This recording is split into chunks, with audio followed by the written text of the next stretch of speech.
Look out, America. Corporations have their eyes on your downtowns. A recent Harvard Business Review article says that more and more companies are looking to move operations into the urban center. After decades of sprawl, America's cities are attracting young, upwardly mobile professionals away from the suburbs in a trend dubbed bright flight. To big business, that spells big opportunity. Atlanta is at the forefront of these trends. Its Beltline project is one of the most ambitious urban development plans in the United States. This is the major reason the Congress for New Urbanism chose Atlanta for its annual conference this year, the CNU 18. The CNU 18 brings academics, government officials, and developers together to discuss approaches to urban planning, green building, and sustainability. All of which is great. The CNU's heart is in the right place, but what happens when the dreams of academics meet the reality of the corporate bottom line? And what kind of say will the people who live in the city now have? If the CNU 18 is any indication, the answer is not very much. An expensive entry fee ensures a limited audience of interested parties. The CNU's approach is top-down. It gives a voice to intellectuals, planners, and executives, but that leaves out a lot of people. We have to have community involvement, or else the goals of new urbanism will easily be perverted by developers.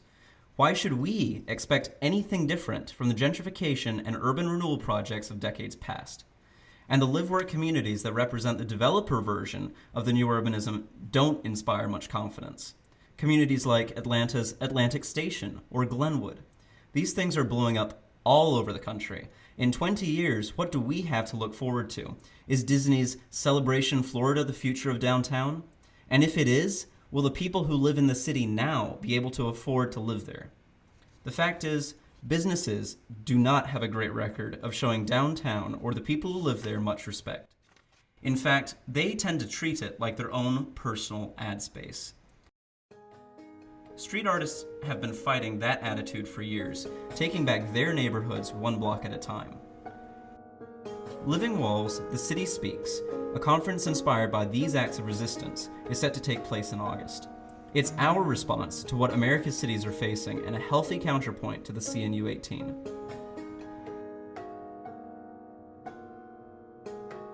Living Walls will be a grassroots colloquium, recognizing that local people's perspectives matter, providing them a platform to speak out about their neighborhoods. Living Walls is addressed to the public. It's completely free of charge, open to participation, and designed to be a thought-provoking event. We're setting out to bring a wide range of thinkers about urban space to Atlanta to put them in dialogue with community members and street artists alike. But Living Walls will not just be a local event.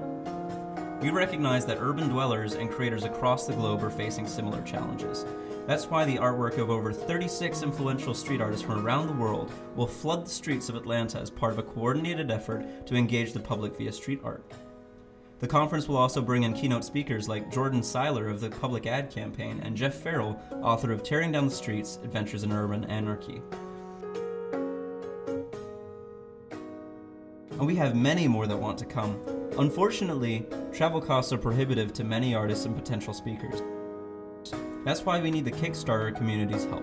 We will broadcast the conference to a global audience online, and we feel confident that everyone who attends or views the event will come away looking at the city, its walls, and the ways we interact with its spaces differently.